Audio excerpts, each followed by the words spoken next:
Good evening. Welcome to this month's Town Administrators Report. I'm David Watts Jr., and with me is our Town Administrator, Steve Maio. Welcome, Steve. Thank you, David. Nice to see you. Nice to see you. This is the annual town meeting part 2 preview. But before we get to that, I just want to remind our viewers that town election is coming up on Tuesday, April 25th. We're about a week and a half away from that. Yeah. The poll will be at Galvin Middle School gym, open from 7 a.m. to 8 p.m. The voters can vote early by coming to the town clerk's office at Town Hall this Friday, April 14th, 9 to 12 noon, Tuesday, April 18th through Thursday, April 20th from 9 a.m. to 4 p.m., and Friday, April 21st, 9 a.m. to 12 noon. And the last day to register to vote in town election is this Saturday, April 15th.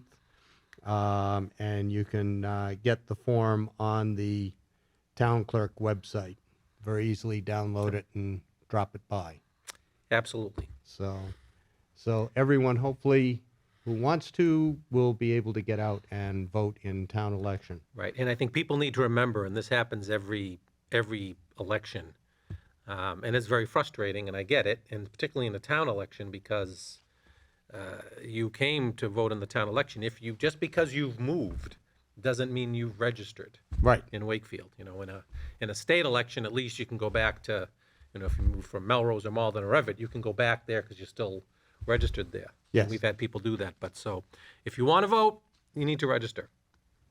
And it's very simple. Takes about 2 minutes, and that's it, and off you go. Very easy. Yeah. So annual town meeting, as we said in the last show, the first session is Monday, May 15th at 7 p.m. at Veterans Memorial Auditorium at the Galvin. Yes.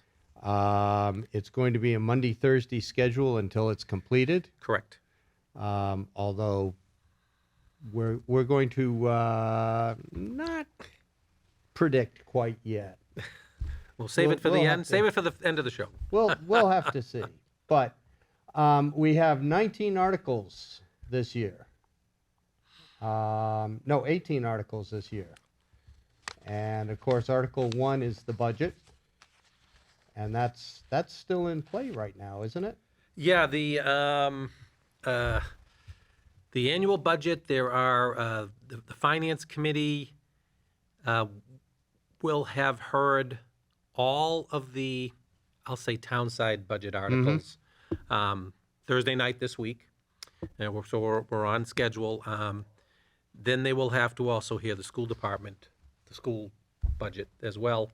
The school department goes under a little different scenario. They have to have a public hearing by state law, and there's a little bit more logistics going on. So I think that the Finance Committee will probably have to have a meeting outside of their every other Thursday. Mm-hmm. They might have to do an extra meeting in there to finish up on the school department budget. But now, when is the public hearing for the school department? That's already budget? happened. It's already happened. Yeah. Okay. Yeah, the school department has already done that. The school department has already school committee has already approved their budget. Mm-hmm. So that's all pretty much set. Excellent. Okay, so Article 1 will be the budget. Correct. Which we go through department by department for Yes, we do. the new residents. Yeah. Yeah, we go department by sections, let's say. So, there'll be one section that will be, let's call it the administrative departments of Town Hall. And those are basically all the departments you see in Town Hall, from assessors to tax collector to treasurer to town clerk to, my department.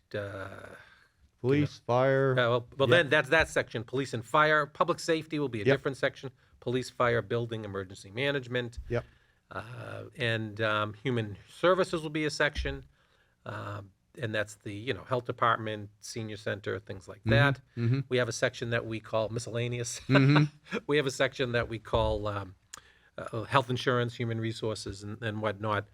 And every single budget department, every single line item has been gone through by both the town council, who then vote and approve it, and then the finance committee will recommend, up or down, or they could also move to amend the amount if they wish.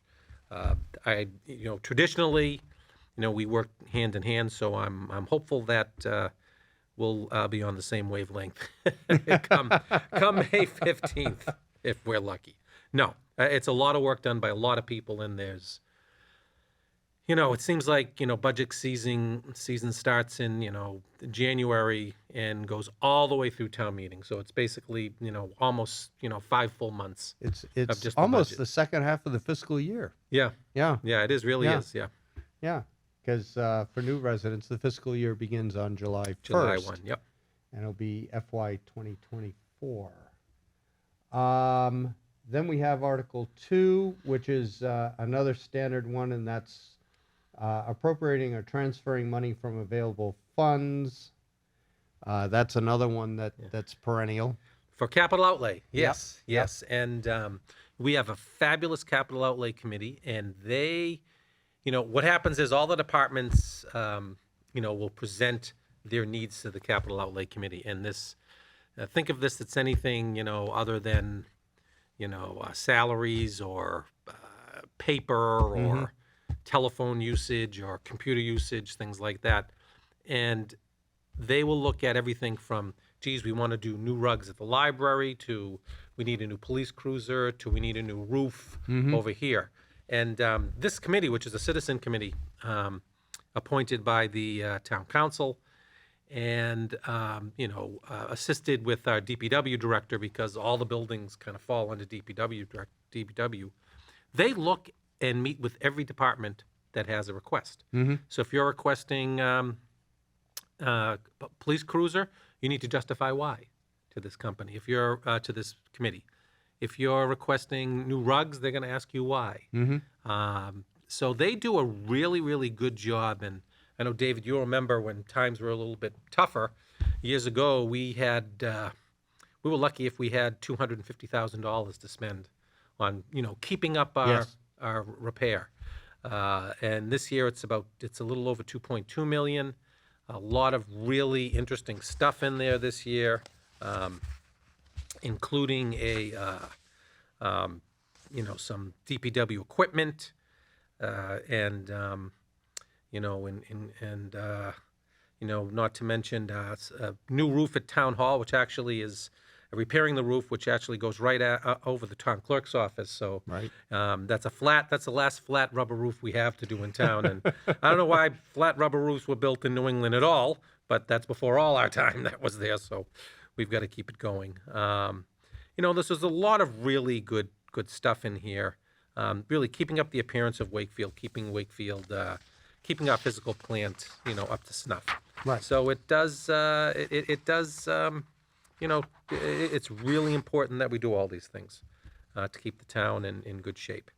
So, and that's a vote of the citizens as well. And then Article 3 is to actually look at the capital projects. Right. Debt service.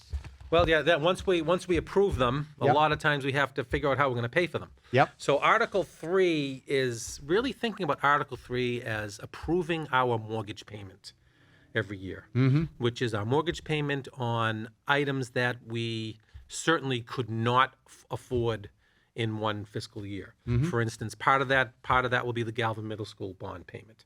Part of that will be the public safety building payment that was already approved Right. at town meeting. Part of that will be some of your larger fire apparatus. I mean, a ladder truck is $1 million. Right. We probably can't spend $1 million in 1 year. So we get essentially a car loan, and we put that into that account. The repairs to the sports fields out here, we did 2 turf fields at the high school. We did a new track. We redid Landrigan Field. That's in there. So these are all projects that we've approved over the years, including Walton school upgrades a few years ago. So that covers all of those items. And as items fall off, because once we paid for the 30-year mortgage on Walton School. We're not going to build another one, I hope, right away. So, that money is available for other projects. Right. So that debt service fund, capital projects fund, has worked really, really well. And it was set up by giants in Wakefield finance over the years. Bill Kilmartin set it up along with like Phil McCarty and Dan Sherman years and years ago, and we have continued to use that tool really to the benefit of the entire town. So I'm very happy to be part of it at this end. Very much so. Article 4, Board of Assessors. Yes, Article 4, it's kind of an interesting article. And what it is that we do have a major utility in town, the Wakefield Municipal Gas and Light Department, okay? They don't pay taxes to us, what you would think of physical plant taxes or taxes that other, company would pay. But what they do make a payment in lieu of taxes. It's called a pilot program.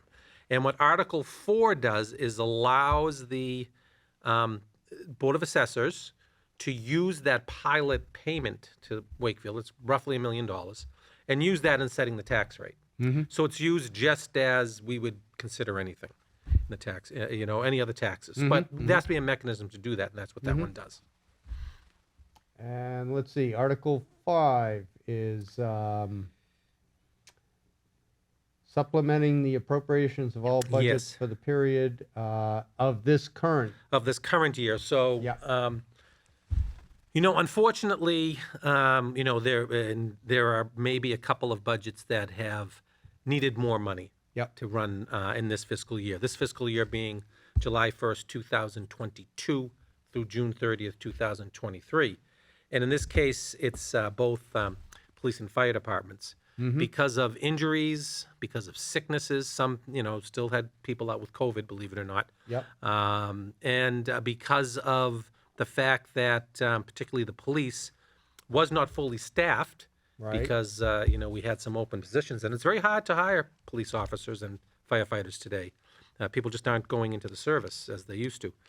So those two budgets in particular, we still need to have a minimum number of firefighters on and a minimum number of police officers on for safety of not only them, but the public at large. They need to cover everything. So those budgets, and we tracked this and we knew about it, and it was, disclosed to the town council, way back when, January or so, that we were going to need to supplement those budgets because we can't, at the town side, say, we have... we can't move money from, let's say, health insurance, which is going to show a surplus at the end of the year, over to this.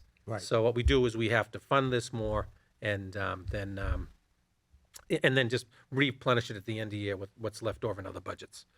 So this is going to allow us to make sure that coverage was paid for and continues through the end of the year.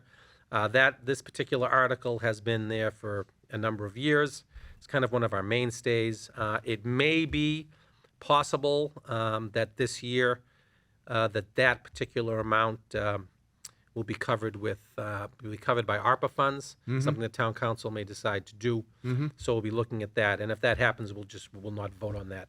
We'll postpone it at town meeting and just basically be not necessary.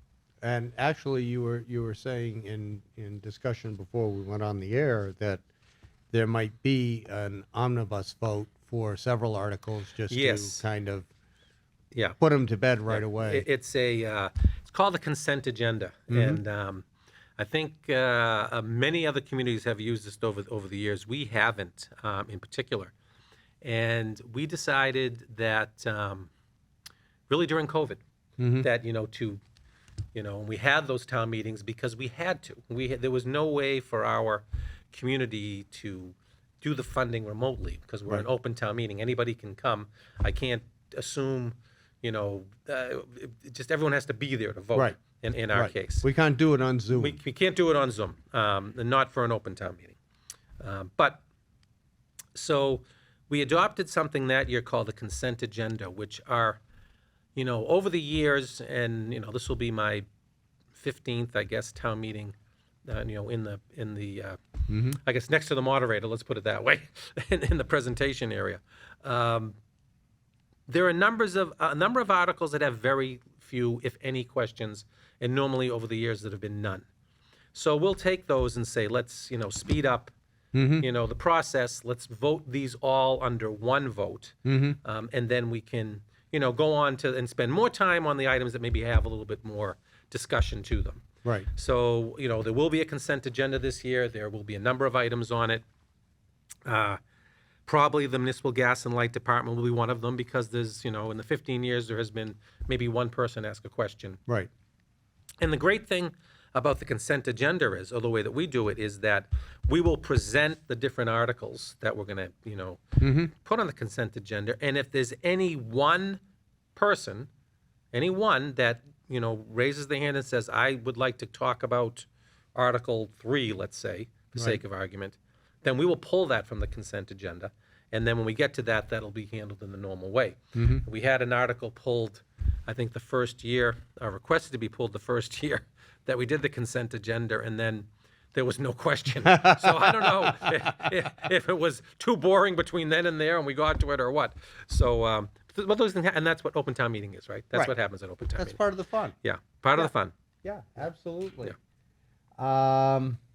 Okay, so we have also Article 7 is the usual accept or take by eminent domain article. Correct, and that's one that will be on the consent agenda, definitely. And that is that we raise $1 for that. And so I don't want people to think that if we were putting in a new roadway and we're going to take half your property, and that's not going to happen, so let's not even think about that. That we would only pay $1 for it. No, that's a whole different different mechanism. The dollar is representative of the minimum that can be paid. Yeah. And this only gets used if we're putting in taking a corner. Maybe there's a big swatch of land and there's a corner to put in the street, curbing or something like that. That's what happens in a case like that, or sidewalk. In fact, I can't remember when we've actually even used it. So there's a lot of dollars floating around that we haven't paid. Another biggie is Article 8, which is trash pickup. Yeah, trash pickup is, I fear that trash and recycling costs is going to really increase in time. Significantly. And this is, $2.3 million, almost 2.4. And this is for weekly pickup of trash and bi-weekly pickup of recycling. It also covers costs of the pit, the yard waste site, known as the pit, being open on, Saturdays and some Sundays and what have you. So the Christmas tree collection, that's covered there. So that is, there's a lot of stuff that goes in here. Hazardous Waste Day. Yep. So this is a article that I think is near to dear to everybody's heart, and it includes the pickup and the disposal of refuse. Where the disposal is, approaching $100 a ton, and years ago it was much lower than that. Years ago, the town of Wakefield could make money on recycling. There was a big market for, glass cans and particularly paper. Right. That has globally gone away. That's pretty much vanished. Yeah. Pretty much. So that's a little bit more than it used to be years ago. Yeah. So, too bad. It is. It is. Let's see. We have drainage improvements, Article 9. Money for that. Yeah, the drainage improvements one is really. It's through the MWRA, we are able to get a grant of 75% and a 10-year loan interest-free of 25% from the MWRA. And what this does is it shores up our sewer lines so groundwater filtration does not get in there.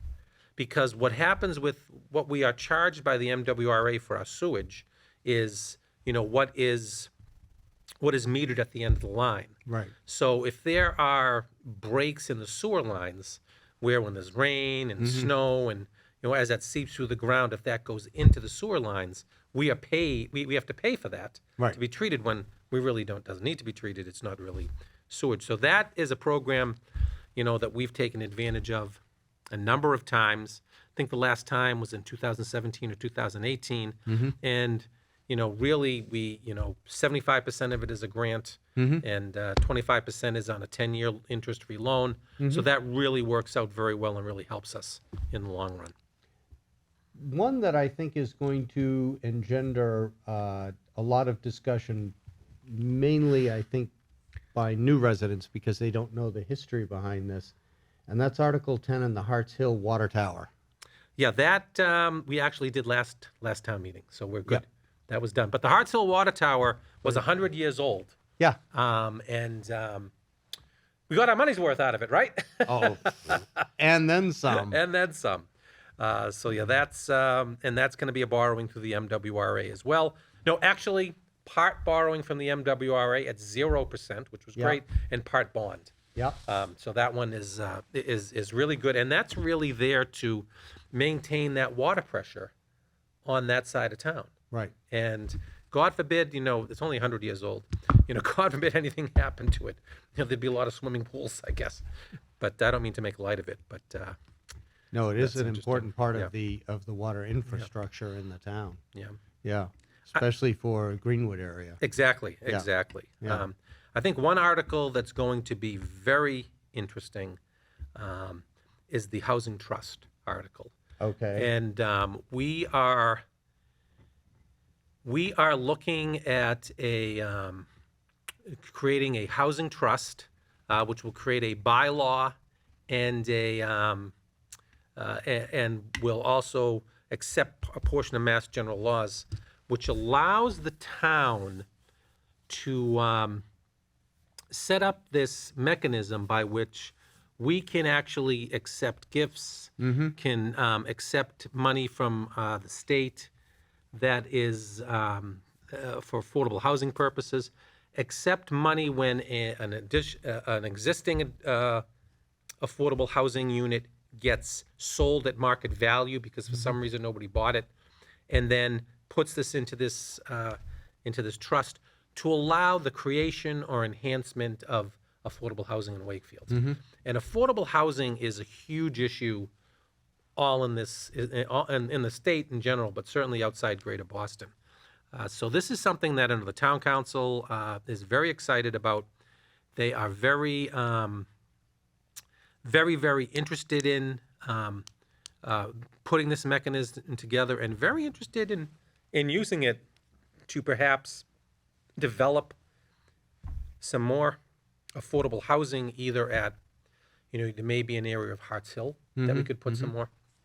There may be an area, the Butler Ave area, where the town took for, which was contaminated ostensibly by us when the 1970s, when the high school was, the ash from the high school was dumped there and included asbestos, purportedly. We're not admitting to anything. And, or maybe looking at things like the Hurd School or other town areas where we could, develop some housing, or work with a developer that wants to come in and do housing privately, and then we could maybe say, hey, we want, to, I'll use the word subsidize for lack of a better term, but subsidize for more affordable units. Yeah, underwrite. It's a huge issue going forward. And it's been a huge issue for a long time, and Yeah. every building project that comes down the pike in town seems to make the problem worse, not better. well, I think we're actually at a point now where we're above the 10% required threshold from the state for affordable housing.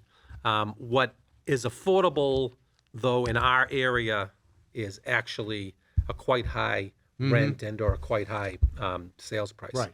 So that's certainly going to be an exciting issue. It's a new one. I expect this actual item to have a lot of conversation about, because it is a new concept to Wakefield. Many other communities have it. Actually, Stoneham just adopted it, and it was pointed out in our master plan years ago as a suggestion. And I think that it's going to be very I think it's going to be very well received in general, but I think it will create some questions. And but that's good. That's what town meeting is about. I That's why think we this have. one's going to be the one that really everybody gets involved in. I think in I discussion. think this will be a big discussion on it. Yeah, This yeah. is probably the reason why we're going to hit that second night. Okay. All right. A lot of them are the usual sort of bylaws and Right. that sort of thing. Yeah. There's a zoning bylaw at 343 Albion Street, No, I think that Article one. 17. I think that was handled last year as well. I think you pulled up last year's by mistake. But there is one about street name changes. You're right. You're Yeah. right. There is one about street name changes. Yep. There will be a mechanism by which, if you want to go and change your street name, to go through the planning board Okay. process, and that I think will also create some interesting and thoughtful discussion. You know, Okay. you can't just come up and decide with particularly on a smaller street. I guess we had 3 or 4 neighbors, and you want to change it to. I live on Jackson Lane. Let's say I wanted to change it to Mayo Way, and I don't. I don't want anybody to think that. But there needs to be a process for that because This is going to be a subject on Facebook as soon as we wrap the show. It's just an example. Everybody, relax. But this is something where there needs to be a process because there are some smaller streets with 2 or 3 houses on it that they want to change the name. Community people may want to get together and want to make sure that they're on streets that are too similar in name, but there has to be a mechanism for this. And then think about who needs to be notified: police, fire, post office, DPW. I mean, there has to be a process to do that. You just can't change the sign down at the end of the ambulance company. GPS. There's a lot of things that has to happen, and it needs to go through a process, and everyone needs to be heard. So that I think will create some discussion as well. So, like I said, I think that we'll get. I think we'll do a lot of articles on the first night, just because they're the normal ones, and Right. the budget usually is fairly streamlined. Right. The let's hope. light department is usually fairly streamlined. It's when we start to get into the new things that it tends to bog down a little bit. If it's a new venture or a new idea or a new or change to an existing bylaw, and that change may be, very innocuous. Right. But it is a change, and people want to really, really they want to look at it carefully and make sure there isn't anything, that would make their lives more difficult, I guess, or make them unsure about where to go. And as I've said, for a long time, when people are unsure about items, they vote no. And I get that. You don't want to change it if you're not sure. So it is a fun evening. I'm thrilled to be back at the Galvin. It is much more aesthetically pleasing. It's much more comfortable. The acoustics are better. Seating's better. Seating is much better. You have the overhead screen, which is much better. The only reason why, we've used the high school field house is if we think we're going to have a huge amount of people, because we can't fit them in the auditorium. Right.